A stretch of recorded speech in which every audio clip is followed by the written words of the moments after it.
sería. Hoy estamos precisamente en uno de esos momentos en los que la historia, con H mayúscula, está cambiando su curso. Estamos viendo en tiempo real el destino del mundo bifurcarse hacia un nuevo camino, distinto del lugar al que nos estaban llevando las élites y el establishment político de nuestros países. De la misma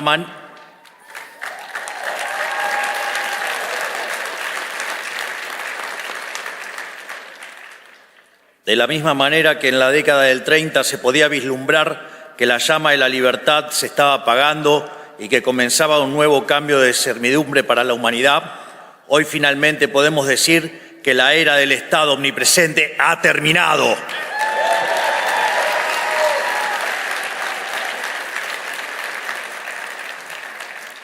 Hoy somos testigos de un momento en el que la larga marcha del Estado sobre el individuo está llegando a su fin. Me refiero, por supuesto, al colapso del modelo colectivista y el amanecer de una nueva era de libertad. Nos hemos preparado para este momento y creo que genuinamente que estamos dando una batalla crucial para el futuro de la humanidad.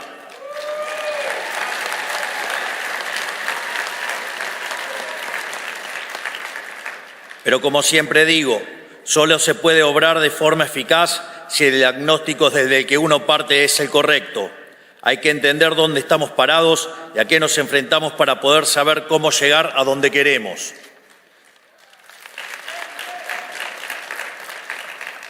A lo largo de todo el mundo, las sociedades occidentales se enfrentan a un mismo problema y a un mismo enemigo: una clase política que extrae cada vez más recursos de los ciudadanos a través de impuestos, con el fin de implementar un modelo de expansión estatal ilimitada.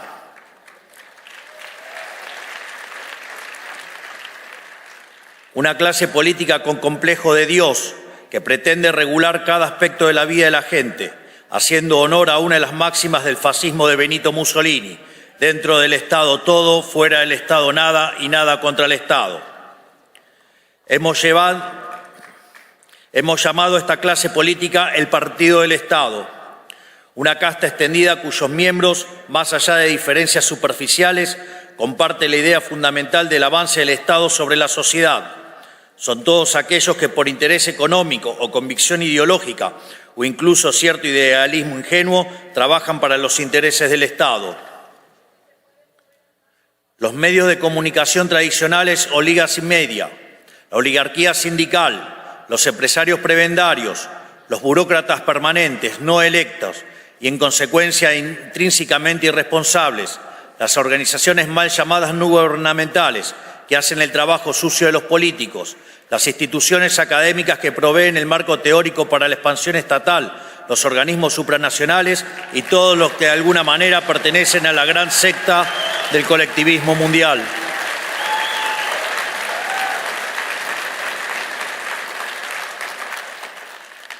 Y por supuesto, esto incluye a los partidos políticos tradicionales, que sin importar su color, coinciden en la tesis fundamental que más Estado siempre es mejor. En Argentina, por ejemplo, teníamos un sistema político compuesto por unas 50 sombras de socialismo. En Estados Unidos existía la ilusión de bipartidismo de un partido demócrata que marcaba la agenda y un partido republicano incapaz de enfrentarlo hasta la llegada del presidente Donald Trump.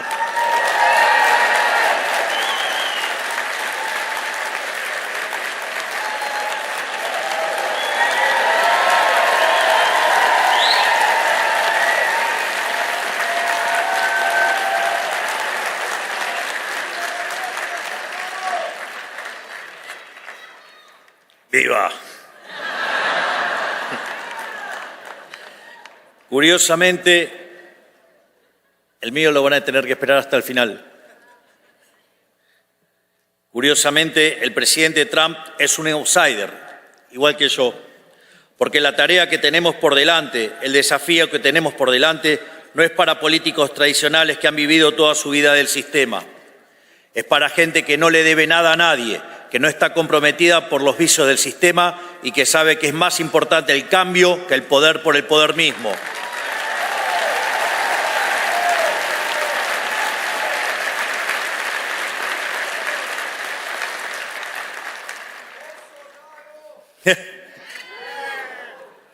En el establishment político de nuestras dos naciones existía una mentalidad más o menos explícita de que el avance del Estado equivalía a avance de la democracia, que cada conquista del Estado implicaba un acto de justicia social ante las supuestas injusticias de la libertad, que el rol del Estado era llevarnos a una utopía igualatoria mediante la creación sistemática de supuestos nuevos derechos que obviamente debían ser financiados por los pagadores de impuestos.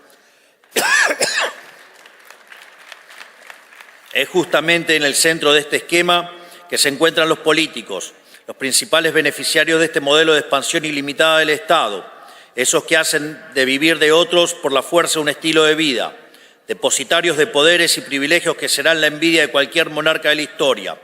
No importan las peleas televisivas ni las supuestas diferencias partidarias, todos trabajan para el mismo Dios, el siniestro, y su manifestación en la tierra, el leviatán del que hablaba Hobbes.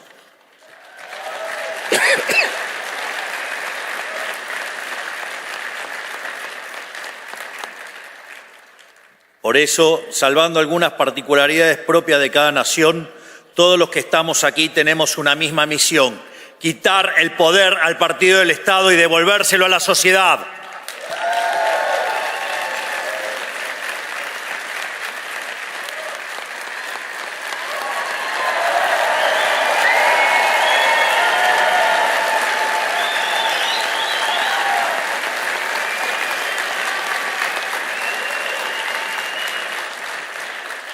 Es decir, como decía Albert Nock, que describió en su libro En nuestro enemigo el Estado, que el poder social fue progresivamente arrebatado y trasladado al Estado por la fuerza. Nuestro objetivo es hacer el camino inverso, aumentar del poder del ciudadano y quitarle el poder al Estado.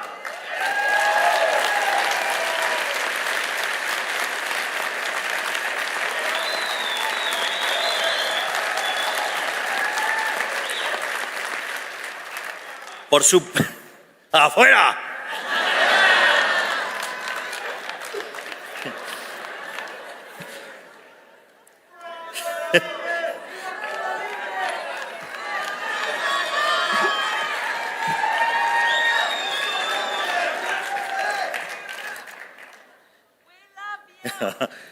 Me too.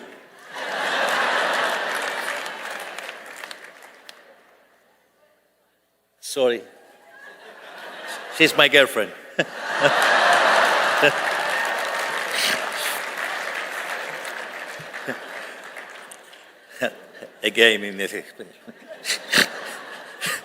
Por supuesto, no puede hacerse gestionando mejor el Estado tal cual existe o simplemente administrando correctamente los recursos de que dispone, sino que el único camino racional es achicar el Estado hasta su mínima expresión posible. Reducir el tamaño del Estado es en sí mismo un acto de justicia, porque cada erogación del Estado es una sustracción del pagador de impuestos.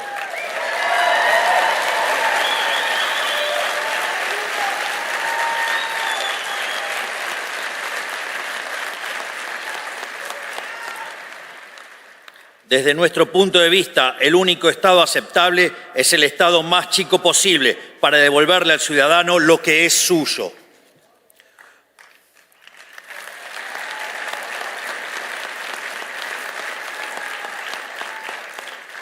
Por eso, todas las atribuciones que no tengan que ver directamente con la protección de los tres derechos fundamentales, que son el derecho a la vida, a la libertad y a la propiedad privada, deben volver a su origen, los individuos asociados de forma voluntaria sin intromisión del Estado.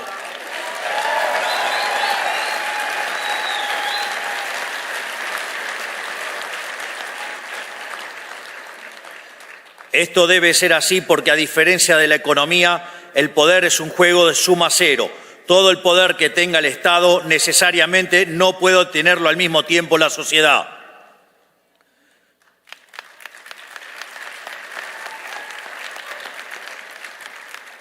Por eso no creemos en soluciones parciales o compromisos de centro.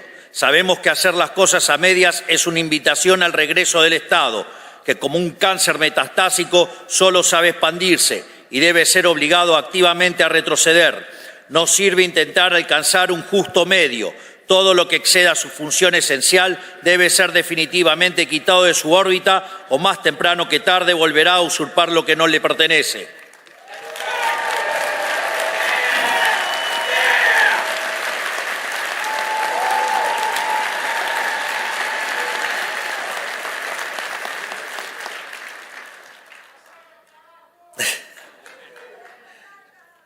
Sabemos que no es una tarea fácil. El Estado moderno tiene herramientas de sobras que han crecido en sofisticación con el paso del tiempo.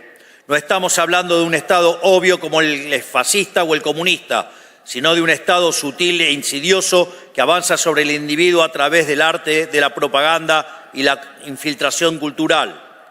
O al menos así era hasta hace poco, ya que le resulta cada vez más difícil disimular su carácter totalitario. Hemos visto, por citar solo un ejemplo, que en ciertos países de Europa ciudadanos están siendo arrestados por expresarse en redes sociales.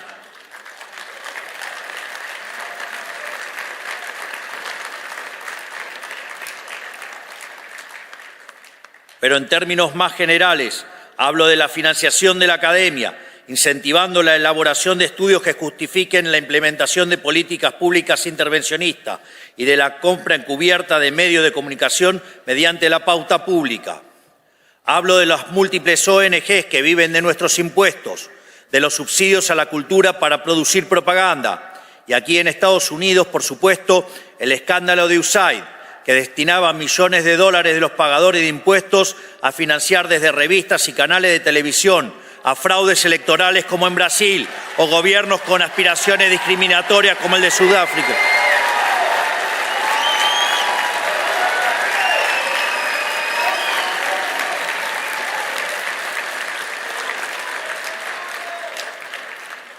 Y como decía, gobiernos con aspiraciones discriminatorias como el sudafricano, entre tantas otras aberraciones, incluyendo la agenda de la paranoia climática, los excesos de la ideología de género y la investigación que derivó la creación del virus del COVID-19.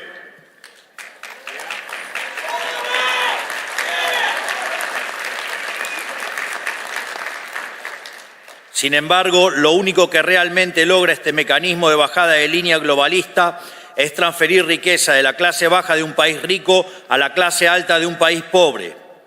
En pocas palabras, hablo de una red global de influencia y formación de opinión pagada con los impuestos de los ciudadanos, un aparato de propaganda sin precedentes en la historia humana, quizás el escándalo político más grande que hayamos visto. Y luego esos mismos hipócritas acusan a Elon Musk de interferir en las elecciones de otros países. Claramente su descaro es tan grande como sus aspiraciones totalitarias.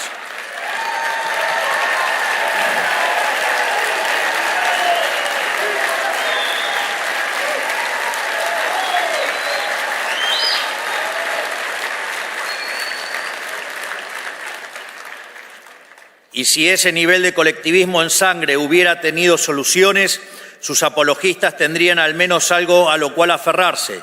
Pero ni eso. Esa fue históricamente la excusa de los estatistas del pasado, que la prosperidad llegaría mediante la administración racional de recursos por parte del Estado, recursos que el sector privado era incapaz de aprovechar. Pregunta, ¿y acaso quién maneja el sector público? ¿No son humanos?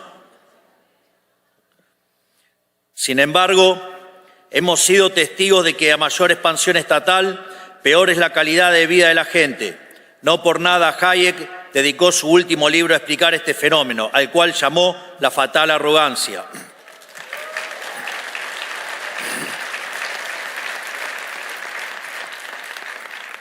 Pero esto no es accidental. Más allá de su evidente incompetencia, la clase política no se dedica a solucionar problemas.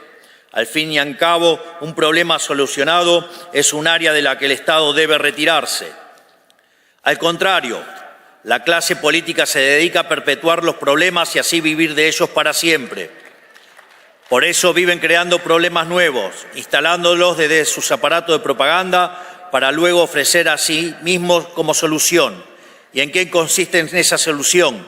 En la implementación de regulaciones que causan todavía más problemas a ser solucionados por más regulaciones.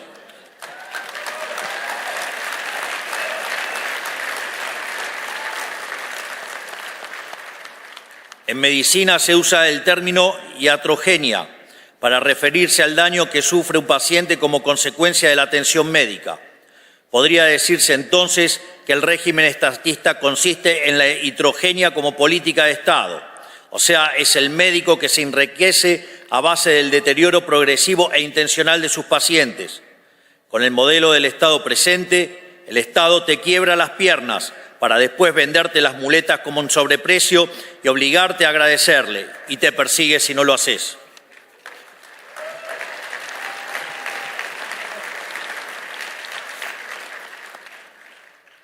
Como contrapunto, dicen algunos testimonios que en la medicina tradicional china el médico familiar cobraba honorarios de forma constante por mantener a la familia sana. O sea, según la leyenda, cuando un miembro enfermaba, el médico dejaba de percibir los honorarios, viéndose incentivado a resolver la enfermedad de una forma eficiente y rápida. Imagínense tan solo pudiera funcionar así el Estado. Cuánta miseria nos hubiéramos ahorrado.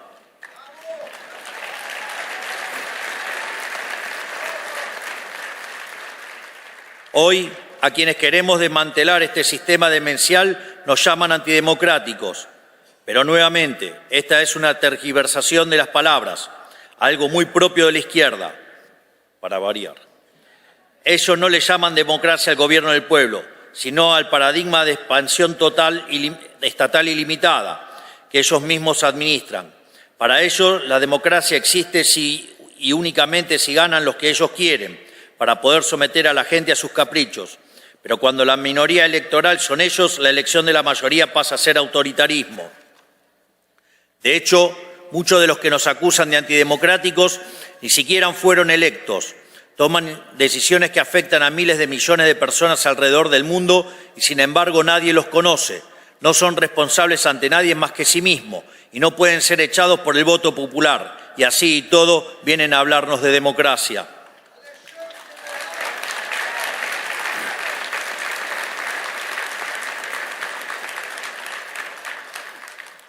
En fin, dicen que Trump y yo somos un peligro para la democracia, pero en realidad están diciendo que somos un peligro para ellos.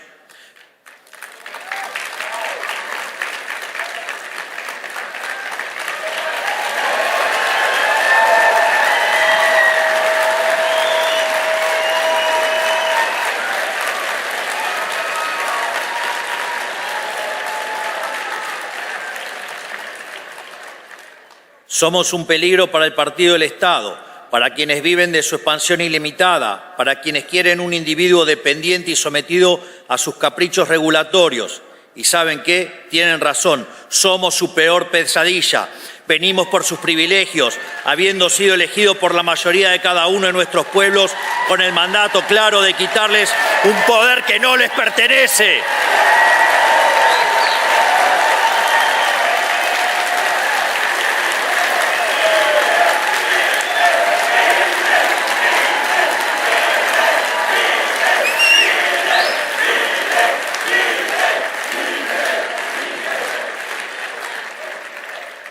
Hoy nuestros países, Argentina y Estados Unidos, necesitan pasar por una segunda independencia. La primera nos liberó del poder de las monarquías europeas. La segunda nos liberará de la tiranía del partido del Estado.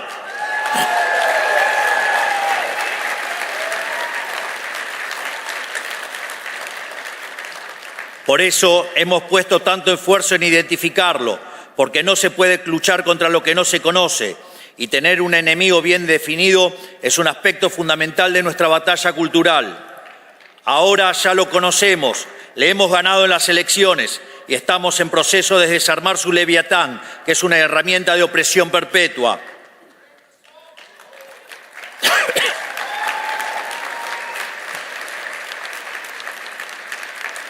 No tenemos ninguna fórmula secreta, solo conocer la historia humana y saber qué es lo que ha funcionado y qué no. Por eso, con humildad, quiero reflexionar un poco sobre cómo venimos llevando adelante esta batalla. Nosotros trabajamos con firmeza y de frente, sin dar lugar a compromisos. Defendemos un conjunto de valores que no estamos dispuestos a negociar, así como ellos no han estado dispuestos a negociar a la hora de quitarnos nuestra libertad. Lo que ellos impusieron sin nuestro consentimiento está siendo eliminado sin el consentimiento de ellos.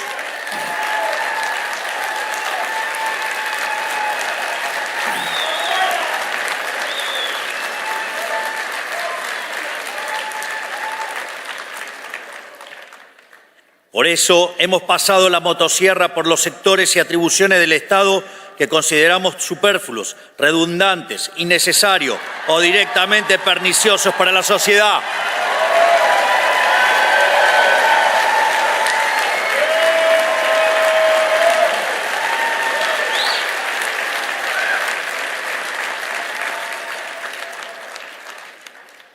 Y más aún, este año emprenderemos la fase 2 de este proceso, que hemos bautizado como la motosierra profunda, para continuar achicando el Estado, devolviéndole a la gente la riqueza que jamás debió habérsele sido arrebatada.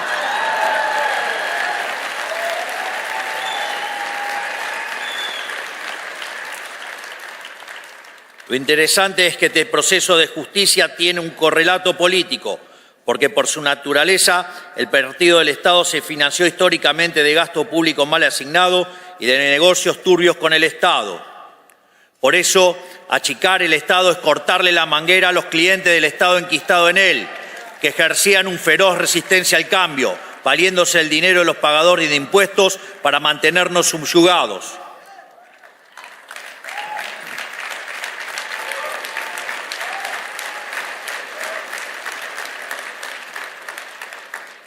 Nuestro método es similar al de nuestro querido amigo Elon Musk: revisar oficina por oficina, conservar lo que sirve y funciona y descartar el resto.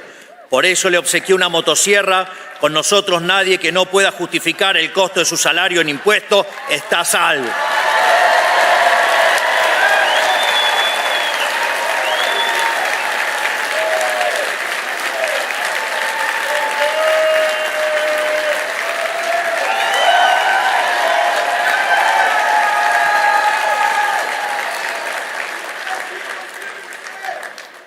Muchos de ellos tendrán que volver al sector privado y ganarse la vida ofreciendo sus bienes y servicios en el mercado, tal como los pagadores de impuestos de los que han vivido tantos años.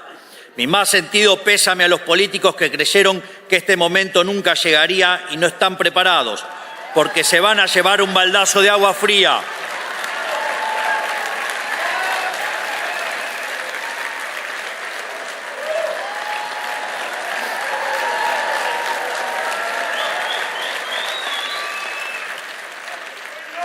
Por suerte para ellos, en toda desgracia hay una oportunidad, y debido a nuestro avance desregulador, los salarios del sector privado seguirán subiendo, por lo que si hacen las cosas bien podrán ser parte del progreso, pero lejos de la casta estatal.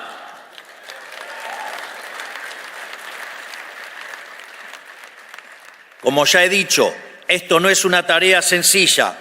Aquí en Estados Unidos, burócratas rebeldes han intentado sabotear el trabajo del Departamento de Eficiencia Gubernamental y están recurriendo a mecanismos burocráticos y legales para intentar bloquear cualquier reforma, lo cual también sucede en nuestro país y es algo con lo que debemos luchar día a día. Pero nada de eso nos ha tomado por sorpresa. Somos conscientes de que van a hacer lo posible por detener este cambio, sin importar el daño resultante. Si tienen que destruir el mundo para conservar sus privilegios, lo van a hacer. Y nosotros vamos a seguir luchando.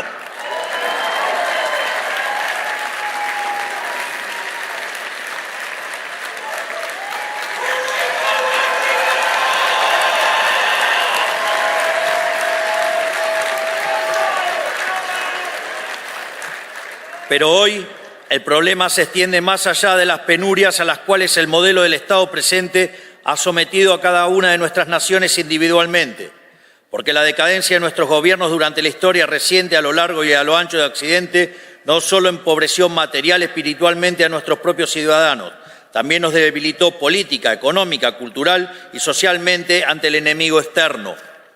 Nos volvió moralmente débiles y nos hizo vulnerables ante las peores expresiones de la barbarie, los peores enemigos de la libertad. Y a ellos no se les puede dar un centímetro, porque cuando huelen sangre avanzan envalentonados y sin piedad. Esto quedó demostrado durante los cobardes ataques perpetuados el 7 de octubre de 2023 en Israel, que costaron más de 1.000 inocentes y la captura de 251 personas.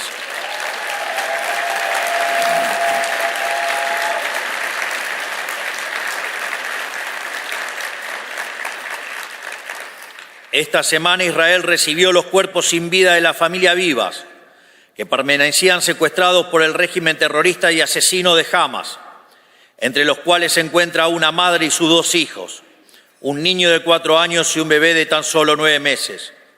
Es tan inescrupuloso y sanguinario este régimen que, en el último gesto canallesco, no tuvieron mejor idea que exhibir burdamente sus ataúdes ante el vitoreo de una multitud sin el más mínimo respeto. Esto es lo que está en juego y no podemos darnos el lujo de fallar. Por eso es fundamental que las naciones que hemos abrazado las ideas de la libertad permanezcamos unidas y colaboremos unas con otras.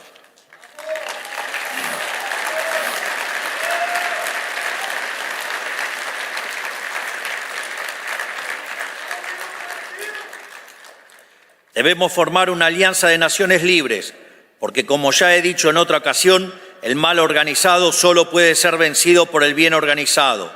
Solo mediante esta internacional de derecha podremos ponerle un fin a la casta política a la que nos enfrentamos, que está hundiendo a Occidente en la más oscura profundidad, y recuperar el ímpetu para proteger a las fuerzas despóticas que nos quieren subyugados.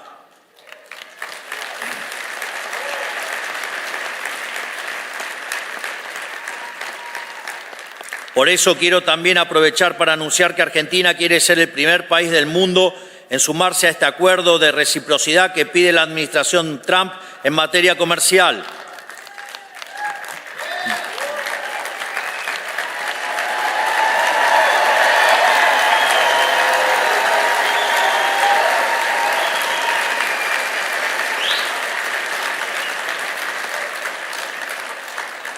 De hecho, si no estuviéramos restringidos por el Mercosur, la Argentina ya estaría trabajando en un acuerdo de libre comercio con los Estados Unidos que sea mutuamente beneficioso y que no cargue injustamente sobre las espaldas de los productores argentinos, pero tampoco sobre los de los americanos.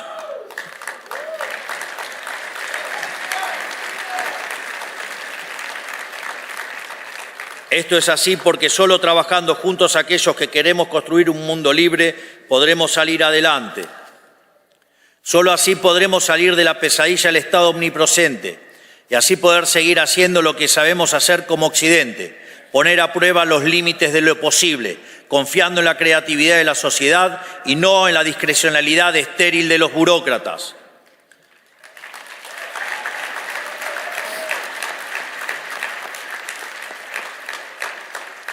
Solo así podremos retornar nuestro camino de grandeza como civilización, haciendo honor a nuestros antepasados que dieron la vida por ver un mundo libre y una humanidad próspera. Solo así, finalmente, podremos reencontrarnos con nosotros mismos y volver a crear en aquello que nos hizo grande como civilización. Que Dios bendiga a la República Argentina, que Dios bendiga a los Estados Unidos y que las fuerzas del cielo nos acompañen. ¡Viva la libertad, carajo!